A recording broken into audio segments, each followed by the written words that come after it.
अस्सलाम वालेकुम। मैं प्रोफेसर खालिद महमूद अवान आपके सामने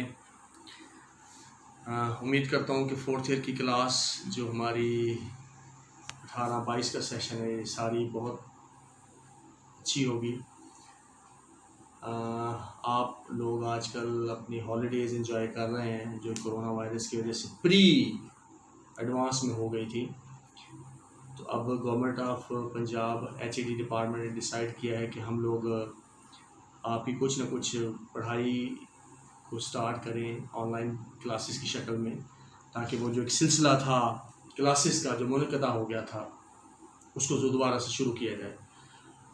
हम इस क्लास का आगाज़ इस उम्मीद के साथ कर रहे हैं कि अल्लाह करे ये कोरोना वायरस की जो वबा पाकिस्तान पर मुसल्लत हुई है, पूरी दुनिया पर मुसल्लत हुई है, इससे जल्द अज जल्द हमारा छुटकारा इसको हो और फिर हम लोग दोबारा से अपनी वो तमाम समाजी, तालीमी और जो तमाम किस्म की सरगर्मियाँ उसको दोबारा आसान तरीके से सर अंजाम दे सकें।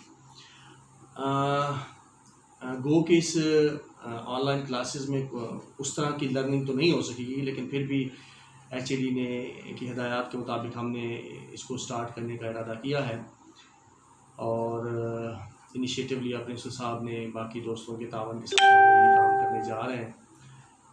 उम्मीद करते हैं कि कुछ न कुछ जो हम कोशिश करेंगे इसमें स्टूडेंट्स भरपूर साथ देंगे और कुछ न कुछ उनकी लर्निंग होगी, ताकि 1 माह 2 माह बाद जब हमारी बाकायदा क्लासेस स्टार्ट हों, हम अपने कॉलेजेस के अंदर जैसे हम लोग रेगुलर क्लासेस लेते हैं तो हम लोग बेहतर तौर पे पढ़ाई को जारी रख सकें। लेकिन ये थोड़ा बहुत जो हम लोग कोशिश करेंगे इसको आगे बढ़ाया जा सके।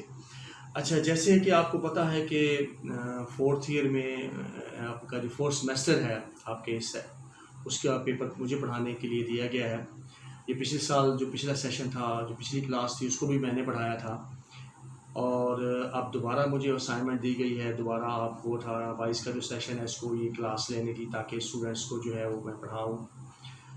मैंने इस क्योंकि ये पेपर ऐसा है, टेररिज्म का पेपर जो मुझे दिया गया है, ये टेररिज्म का पेपर ऐसा है जिसकी कोई बाकायदा बुक नहीं है, बुक फॉर्म में ये चीज़ नहीं है, लिहाजा कुछ IUB की मदद के साथ मटेरियल कलेक्ट किया और फिर मैंने पर्सनली बहुत एफ़र्ट की टेररिज्म का मटेरियल इकट्ठा करने में, क्योंकि आपको पता है कि नेट की फैसिलिटी हमें अवेलेबल है, हर शख्स को अवेलेबल है, कि आपको भी अवेलेबल है, तो हम जो पर्सनली एफ़र्ट करते हैं उससे आप कुछ ना कुछ गेन कर सकते हैं। तो मैंने आपके CR बहादुर को कुछ नोट्स प्रोवाइड कर दिए थे जो इन द स्टार्ट हैं। सबसे पहले तो मैंने उसको प्रोवाइड किया आपका जो आउटलाइंस हैं, ताकि आप, क्योंकि मेरी ये हैबिट है कि जब भी पेपर मैं स्टार्ट करता हूँ कोई ना कोई, तो पहले आउटलाइन स्टूडेंट्स को बता देता हूँ। पता भी होना चाहिए एज ए स्टूडेंट को कि हमने कौन कौन सी चीज़ें जो हमने पढ़नी हैं, कौन कौन सी चीज़ें जो मुख्तलिफ एस्पेक्ट्स हैं वो हमने कवर करने हैं। तो वो सबसे पहले मैंने व्हाट्सएप के ज़रिए से अपने आपके CR को भेज दी। ये तो काफ़ी दिन पहले भी भेजी है, कल भी उसको मैंने बज़रिया ईमेल वगैरह ये डॉक्यूमेंट्स भिजवा दिए। और उसका जो फर्स्ट पोर्शन है हमारे लेक्चर्स का, जो डेफिनेशंस पे मुश्तमिल है और उसकी काइंड्स, काजेज़, काफ़ी सारा उसके अंदर मटेरियल है जो तकरीबन 6-7 लेक्चर आपके कवर कर लेगा, इससे ज़्यादा कवर कर लेगा, जिसमें से मिड का पोर्शन हमारा होगा, वो मैंने आप लोगों को भिजवा दिया। और बड़ा अच्छा किया CR ने कि मैंने उसको, क्योंकि ये चीज़ें ईमेल भिजवाई थी और वो शायद उसने उसको कन्वर्ट किया है PDF फॉर्म में और फिर उसने वो PDF फॉर्म जो है तमाम स्टूडेंट्स को भिजवा दी हैं। मैंने उसको देखा, उसने कन्वर्ट करके आपका जो व्हाट्सएप ग्रुप बना है उसमें तमाम स्टूडेंट्स को भिजवा दिए। तो हमारे लिए इंशाल्लाह मुश्किल नहीं होगी, क्योंकि साथ साथ मैं आपको लेक्चर्स भी दूंगा और साथ साथ में हम लोग उसको डिस्कस भी करते रहेंगे। व्हाट्सएप ग्रुप बनाने का मकसद यही है कि अगर आपके जहन में कोई क्वेश्चन हो, कोई चीज़ हो, तो आप वो डिस्कस कर सकते हैं क्वेश्चंस के ज़रिए से। जो गवर्नमेंट ने एग्जैक्ट पैटर्न दिया है वो तो हम लोग फॉलो नहीं कर सकेंगे, लेकिन फिर भी उसमें कुछ ना कुछ तब्दीलियों के साथ हम अपनी तालीम को जो सरगर्मी है इसको जारी रख सकेंगे, ताकि बेहतर अंदाज में हमारा ये सिलसिला चले। और कुछ ना कुछ अगर हम लोग 100% गेन नहीं कर सकते तो फिर भी कुछ ना कुछ हम लोग जो है ना अचीवमेंट हासिल करने की कोशिश करेंगे। लेकिन ये सारी की सारी प्रैक्टिस फजूल होगी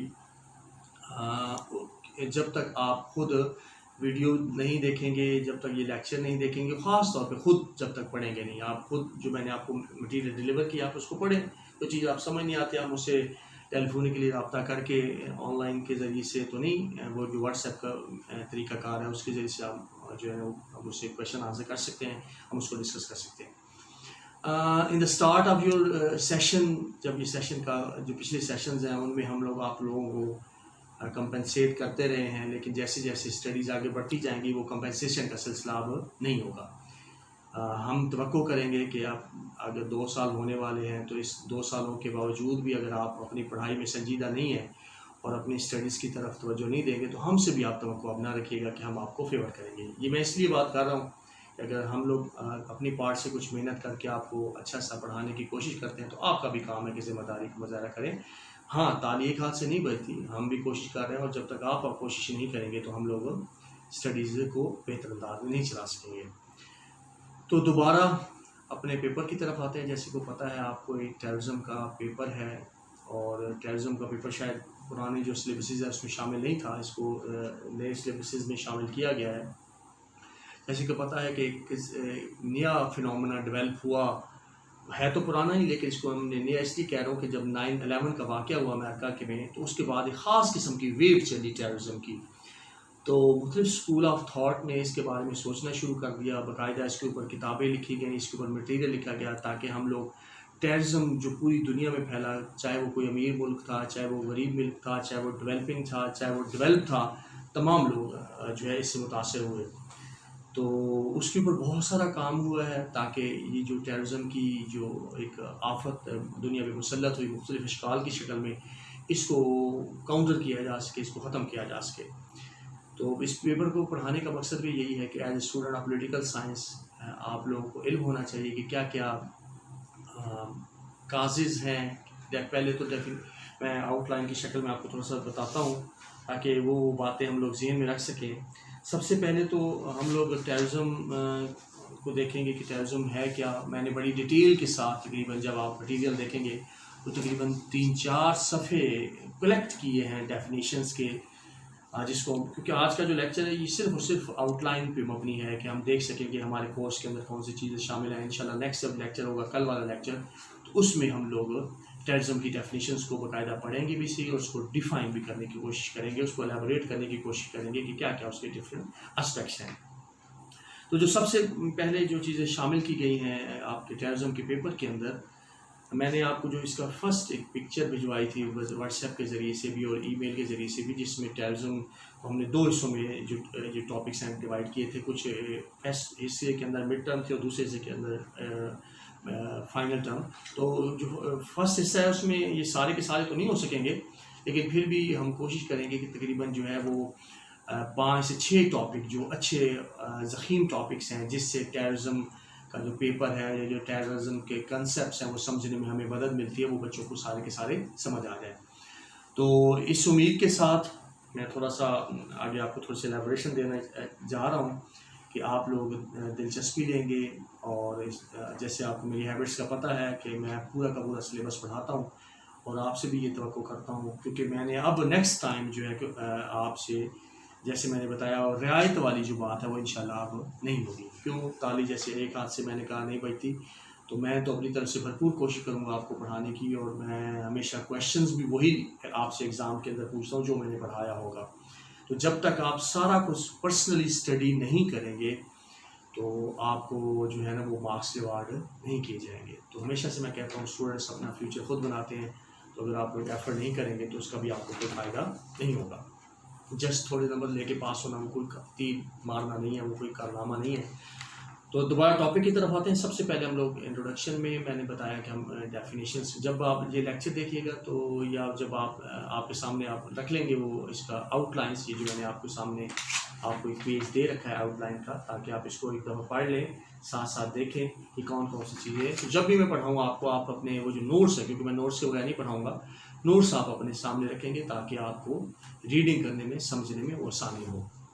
बाकी जब सेकेंड रीडिंग करेंगे आपके ज़हन में कोई क्वेश्चन हो तो you can ask different questions from me on the WhatsApp group. सबसे पहले जैसे मैंने बताया कि हम डेफिनेशंस देखेंगे, मुख्तलिफ़ किस्म की डेफिनेशंस हैं टेररिज्म की, हर एस्पेक्ट से। पर्सनल लोगों की डेफिनेशन है, UNO की डेफिनेशन है, यूरोपीय यूनियन की डेफिनेशन है। मुख्तलिफ़ लोगों ने मुख्तलिफ़ अंदाज से टेररिज्म को डिफ़ाइन किया है उसके मुख्तलिफ एस्पेक्ट्स को डिफ़ाइन किया है। तो वो मैंने जैसे बताया कि मैंने उसको 3-4 पेजेस पे उसको लिखा है। इसके बाद kinds and types of terrorism आ जाती हैं। मुख्तलिफ़ किस्म की इसकी काइंड्स हैं, जैसे आपको पता है कि मैं भी इसको भी आपको एक बताता हूँ कि जैसे मैंने बताया कि स्टेट टेररिज्म भी है, रिलीजियस टेररिज्म है, right wing left wing terrorism, pathological terrorism, issue oriented, separatist terrorism, नेक्रो, और इस किस्म की और बहुत सारी काइंड्स हैं जिसको हम देखेंगे। सब फर्स्ट डेफिनेशंस हो जाएंगी, सेकंड जो है इसकी काइंड्स हो जाएंगी, टाइप्स हो जाएंगी। थर्ड जो टॉपिक है वो है टेररिज्म की आइडियालॉजीज, एम्स, बिलीव्स एंड मोटिवेशंस, कि रीजंस क्या बनती हैं।